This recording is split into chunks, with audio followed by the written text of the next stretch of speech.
तर उद्धव ठाकरेंचा वचननामा नेमका काय आहे, त्यात काय काय आश्वासने दिली आहेत, एकदा ग्राफिकच्या माध्यमातून बघूया। प्रत्येक जिल्ह्यात छत्रपती शिवाजी महाराजांचं मंदिर उभारणार, शेतकऱ्यांचं नुकसान होऊ न देता 5 जीवनावश्यक वस्तूंचे भाव 5 वर्ष स्थिर ठेवणार, महिलांना मिळणारं सरकारी अर्थसहाय्य वाढवणार, प्रत्येक पोलीस स्टेशन बरोबरीनं स्वतंत्र 24/7 महिला पोलीस ठाणं सुरू करणार, अंगणवाडी सेविका आणि आशा स्वयंसेविका यांच्या वेतनात वाढ करणार, प्रत्येक कुटुंबाला 25 लाखांपर्यंतची कॅशलेस मेडिकल ट्रीटमेंट उपलब्ध करून देणार, महाराष्ट्रात जन्माला आलेल्या प्रत्येक मुलाला मुलींप्रमाणेच मोफत शिक्षण देणार, सरकारी कर्मचाऱ्यांना जुनी पेन्शन योजना लागू करणार, विकेल ते पिकेल धोरणानुसार बळीराजाच्या पिकाला हमखास भाव मिळवून देणार आणि महाराष्ट्रात जातनिहाय जनगणना करणार, बारसू येथील रिफायनरी प्रकल्प रद्द करणार, अशी वचनं उद्धव ठाकरेंनी आपल्या वचननाम्यात दिली आहेत। दरम्यान ठाकरे गटाच्या याच वचननाम्याबाबत अधिक माहिती देत आहेत आमच्या प्रतिनिधी जुई जाधव।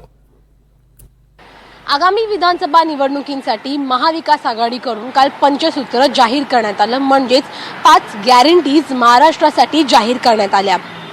मात्र शिवसेना उद्धव बाळासाहेब ठाकरे पक्षाचा जाहीरनामा आज प्रकाशित करण्यात आला। त्यामध्ये काही महत्त्वाची वचनं त्यांनी जाहीर केली आहेत। हा त्यांचा जाहीरनामा आहे। खरं तर जर आपण हा जाहीरनामा त्यांचा व्यवस्थित पाहिला तर मग काही महत्त्वाची वचनं आहेत जी त्यांनी आगामी विधानसभा निवडणुकीसाठी महाराष्ट्रापुढे ठेवली आहेत। त्यातली काही महत्त्वाची वचनं मी दाखवते तुम्हाला वाचून। त्यातला पहिला म्हणजे की प्रत्येक जिल्ह्यात छत्रपती शिवाजी महाराजांचे भव्य देखणे प्रेरणादायी मंदिरं उभारणार। कारण का सध्या जो मालवणमध्ये घटना घडली, छत्रपती शिवाजी महाराजांचा पुतळा जो पडला, त्यावरून विरोधकांनी सत्ताधाऱ्यांवर टीका केली आणि त्यानंतर आता शिवसेनेच्या वचननाम्यामध्ये पहिलंच वचन हे आहे की प्रत्येक जिल्ह्यामध्ये महाराजांचं एक भव्य दिव्य असं प्रेरणादायी मंदिर ते उभारणार आहेत। दुसरं म्हणजे जर आपण पाहिलं अन्न सुरक्षेच्या अन्न बाबतीत देखील त्यांनी काही महत्त्वाचं वचन दिलं आहे। ते म्हणजे की शेतकऱ्यांचे नुकसान होऊ न देता गहू, तांदूळ, डाळ, तेल आणि साखर या 5 जीवनावश्यक वस्तूंचे भाव 5 वर्ष स्थिर ठेवणार। म्हणजे जर यांचं सरकार आलं तर 5 वर्ष ज्या या जीवनावश्यक वस्तू आहेत जगण्यासाठी त्यांचे भाव ते स्थिर ठेवणार। दुसरं म्हणजे महिला सुरक्षतेचा प्रश्न सध्या ऐरणीवर आला आहे। कारण का महिलांबाबत हे सरकार कसं गलथान कारभार करतं अशी टीका वारंवार सत्ताधाऱ्यांवर केली जात आहे। त्यासाठी देखील शिवसेनेने काही वचनं दिली आहेत त्यांच्या या जाहीरनाम्यामध्ये। त्यातली काही महत्त्वाची वचनं म्हणजे की प्रत्येक पोलीस स्टेशन बाहेर 24 तास स्वतंत्र महिला पोलीस ठाणे ते सुरू करणार आहेत। त्यासोबतच राज्यात 18,000 महिला पोलिसांची भरती करण्याचं देखील आश्वासन त्यांनी या वचननाम्यातून जाहीर केलं आहे।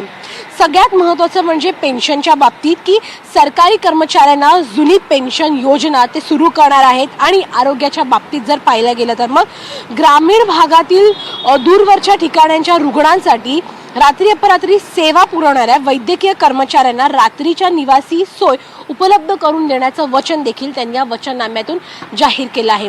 दुसरं म्हणजे अंगणवाडी सेविकांचा एक प्रश्न गेली अनेक वर्ष प्रलंबित आहेत। महाविकास आघाडीचं सरकार असताना देखील आणि आता महायुतीचं सरकार असताना देखील। मात्र जर महाविकास आघाडीचं सरकार आलं तर मात्र हा प्रश्न त्यांचा तात्काळ मार्गी लावू असं वचन ह्या वचननाम्यातून त्यांनी जाहीर केलं आहे। त्यासोबतच अनेक काही वचनं आहेत। शेतकऱ्यांसाठी वचनं आहेत, रोजगाराच्या बाबतीत वचनं आहेत, वंचित समूहासाठी, कामगार वर्गासाठी हक्कांची घरं देऊ अशी देखील वचनं दिली गेली आहेत। दिव्यांगांसाठी उद्योग, मराठी भाषा, पर्यावरण एक प्रामुख्याने मुद्दा हा शिवसेनेकडून उचलला जातो आणि त्याच्यासाठी देखील काही महत्त्वाची वचनं या वचननाम्यामध्ये जाहीर करण्यात आली आहे। केवळ हाच एक वचननामा नाही तर एक दुसरा छोटा ज्याला आपण पॉकेट वचननामा म्हणू शकतो तो देखील जाहीर करण्यात आला आहे। म्हणजे तुम्ही हा वचननामा कुठेही तुमच्या खिशामध्ये, शर्टच्या खिशात किंवा पर्समध्ये घेऊन सोबत फिरू शकता। त्यासोबतच एक QR कोड इथे दिला गेला आहे। तो QR कोड स्कॅन करून वचननामा येतो। एक आधुनिक वचननामा त्यांनी जाहीर केला आहे। हा QR कोड देखील आपण स्कॅन करणार आहोत आणि पाहणार आहोत की नेमका QR कोड स्कॅन केल्यावर काय येतं। कारण का पंचसूत्री वचननामा काल महाविकास आघाडीचा तर आलाच, मात्र अजून एक वचननामा महाविकास आघाडीचा येणार आहे. पण त्याआधी शिवसेनेने त्यांची काही वेगळी वचनं जी आहेत ते महाराष्ट्राला देऊ इच्छितात ती त्यांनी आज जाहीर केली आहे. हा QR कोड जर आपण स्कॅन केला तर मग सोयीस्कर होतं. आधुनिक QR कोड त्यांनी इथे दिला गेला आहे. आपण इथे पाहतोय QR कोड स्कॅन केल्यावर फोनवरती संपूर्ण जो वचननामा आहे शिवसेना उद्धव बाळासाहेब ठाकरे पक्षाचा तो तुमच्या समोर येतो आणि जवळपास 8 पानांचा हा वचननामा आहे. म्हणजे जी काही वचनं महाराष्ट्रासाठी आगामी विधानसभा निवडणुकीच्या अनुषंगाने शिवसेनेने दिलेली आहेत त्यांच्या या पत्रकाच्या द्वारे तीच वचनं तुम्हाला मोबाईल फोनवरती देखील QR कोड स्कॅन करून तुमच्या स्वतःच्या फोनमध्ये डाउनलोड करता येऊ शकतील आणि इतरांना फॉरवर्ड देखील करता येऊ शकतील. त्यामुळे निश्चितच ही वचनं जी आता दिलेली आहेत त्या वचनांना नेमकं महाराष्ट्रवासी कसा प्रतिसाद देत आहेत हे आगामी विधानसभेच्या दरम्यानच स्पष्ट होईल.